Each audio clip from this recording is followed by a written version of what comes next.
안녕하세요. 오늘은 한국교회사 12번째 시간인데요. 오늘은 한국교회 가운데 이 신학이 어떻게 자리를 잡아가게끔 되어졌는지 오늘은 그 모습을 살펴보도록 할게요. 우리가 그래서 이전 시간에는 미국 교회사의 변화의 모습을 한번 살펴보았는데요. 왜냐면은 우리나라의 신학이 체계를 잡아가게끔 되어진 것은 이런 미국 교회의 큰 영향이 따르게끔 되어졌는데요. 이 미국 교회 가운데 가장 큰 두 가지 이슈는 무엇이었느냐면은 자유주의 신학이 등장하였다는 것인 거고, 또한 그에 반하여서 근본주의 신학이 또한 등장하였다라는 것이잖아요.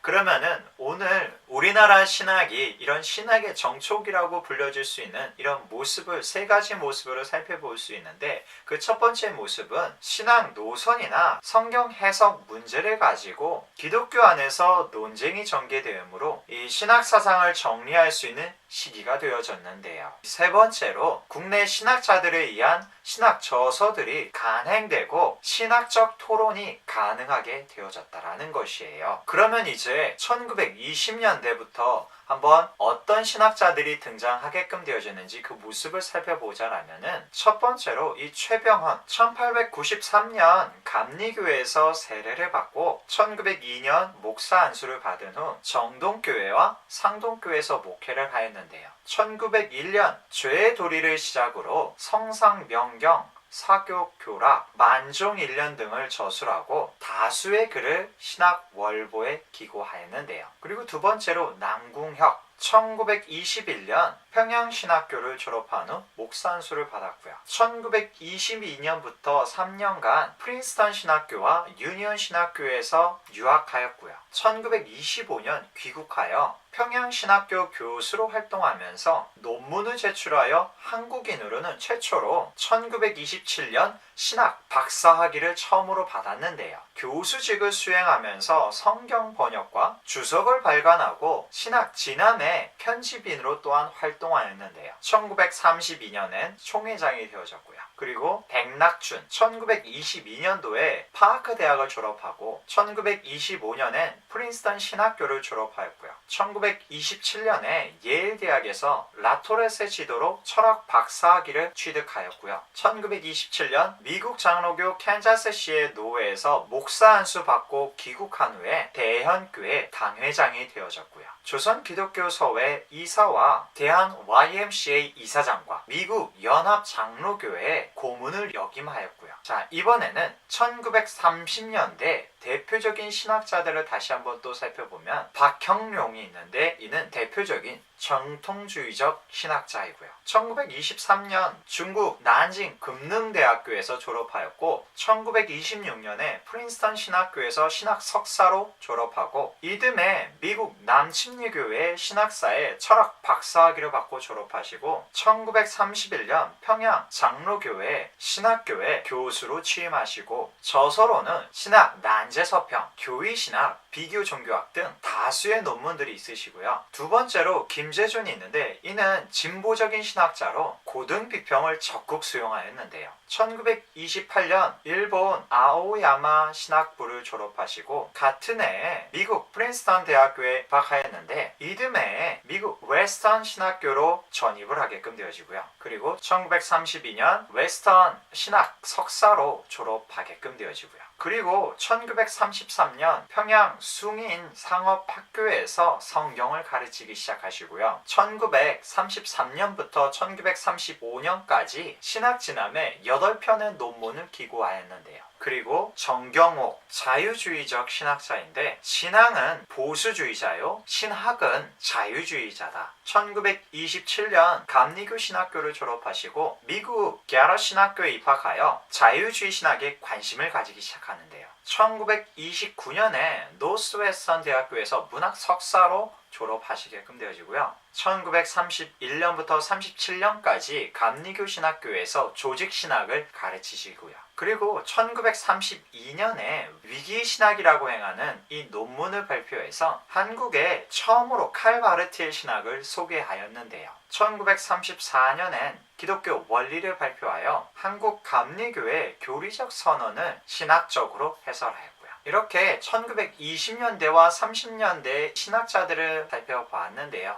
1930년대 때 크게 이슈가 되어진 것은 무엇이냐면은 이 한국 장로교 내에 이 자유주의적 논쟁이 일어났다라는 것이에요.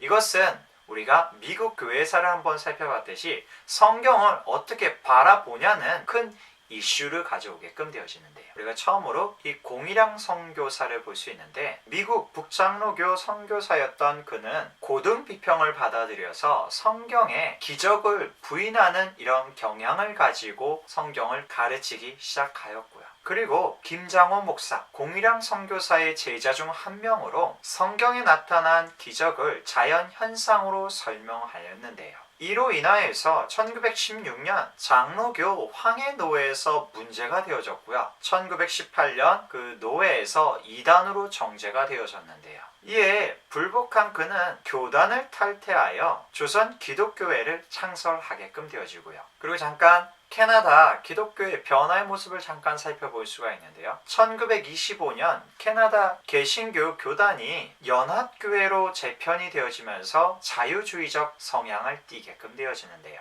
그 영향은 이 스코트 선교사로 우리가 볼 수가 있는데요. 1914년 캐나다 장로교회에서 파송되어 자유주의적 사고에 입각한 교육을 시도하게끔 되어지고요. 이제 장로교 내 자유주의 논쟁이 시작이 되어지는데요. 감리교와 달리 장로교는 1930년대에 들어서서 자유주의 논쟁이 발생하게끔 되어지는데요. 장로교 내에 자유주의가 정통 기독교와 대결할 수 있을 만큼 세력이 된 것은 1930년대 중반 이후부터 가능하게끔 되어지고요. 김재중과 송창근이 일본과 미국 유학 후 돌아와서 신학 진함에 기고하면서부터 논쟁이 시작이 되어졌는데요. 그에 대해서 박형롱의 자유주의 공격이 따르게끔 되어졌는데요. 박형롱은 김재준, 송창근의 글이 비록 자유주의적 본색은 감췄지만 분명한 자유주의라고 말하면서 신학 진함에 글이 실리지 못하도록 권고를 하였는데요.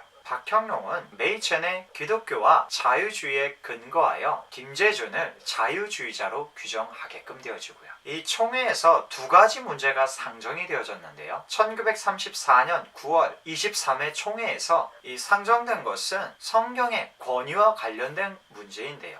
첫째, 김춘배 목사가 기독신보에 교회 내 여권 문제 제기가 있었는데요. 여자는 조용하여라, 여자는 가르치지 말라는 2000년 전에 지방교회의 교훈과 풍습을 반고불변의 진리로 알고 그러는 것도 아닐 터인데요. 이렇게 말한 것이 사건의 발단이 되어졌는데요. 그로 인하여서 이듬해 24회 총회에서 김춘배 해석은 큰 오류이고 용납할 수 없는 것이다라는 이런 결론을 내리게끔 되어지는데요. 둘째, 김영주 목사가 창세기의 모세 저작을 부인하는 이 일이 또한 문제가 되어졌고요. 그래서 이듬해 총회에서 이들의 주장이 문제가 되자 이 두 목사는 취소 성명을 발표하는 이런 해프닝이 발생하게끔 되어지고요. 그리고 나서 또한 중요한 것은 이 아빙동 성경 주석 사건이 있는데요. 이것은 1934년 이 출판된 아빙동 성경 주석의 내용 때문인데요. 장로교 안에서 문제가 되어진 사건인데요. 이 주석은 미국과 유럽의 유수한 성서 신학자들이 공동으로 집필한 것으로 문서 비평학, 고등 비평학, 역사 비평학 등 당시로서는 현대적 학문 방법론을 총동원한 것으로 이 새로운 주석이었는데요. 감리교는 진보적 신학 풍토에 어느 정도 익숙해 있던 반면 장로교는 보수적 신앙으로 인해 문제가 되어졌는데요. 대표적으로 길선주는 아빙동 성경 주석이 이단이라고 정죄하게끔 되어지고요. 총회에서는 이 주석을 장로회 도리에 불합한 것으로 규정하게끔 되어지고요. 그래서 결국 한국 장로교회는 자유주의 신학이 성경 연구의 고등비평 방법을 도입하여 정통 신학에 도전하는 것을 중대한 문제로 인식하고 거부하게끔 되어지고요. 이는 장로교회뿐만이 아니라 한국교회 전반적인 흐름이었는데요. 이렇게 한국교회 가운데 이런 자유주의 신학이 이제 추구하는 그런 현대적인 학문 방법이었던 이런 고등비평이나 문학비평, 역사비평 같은 것을 도입하는 것을 적극적으로 전적으로 거부하게끔 되어진 데는 이런 미국 내에서 일어났던 근본주의 신학이 한국 내에 더 깊이 뿌리를 내리게끔 되어지고, 이런 모습이 이제 한국 신학 안에 이런 신학적인 토론이 또한 한국인들에 의해서 일어나게끔 되어지고, 이것은 이제 지난 한국 교회 역사 가운데 크게 중요한 역할을 하게끔 되어졌는데요. 우리가 이제 또 다음 시간에는 한국 교회 가운데 또한 새로운 도전들이 만나게끔 되어지는데, 그것은 무엇이냐면은 새로운 종파들이 일어났다라는 것이에요. 그 중에는 또한 많은 이단적인 이런 성향을 가진 종파들도 또한 많이 일어나게끔 되어지는데요. 그 모습을 우리가 또한 다음 시간에 한번 살펴보도록 할게요. 다음 시간에 또 만나도록 할게요.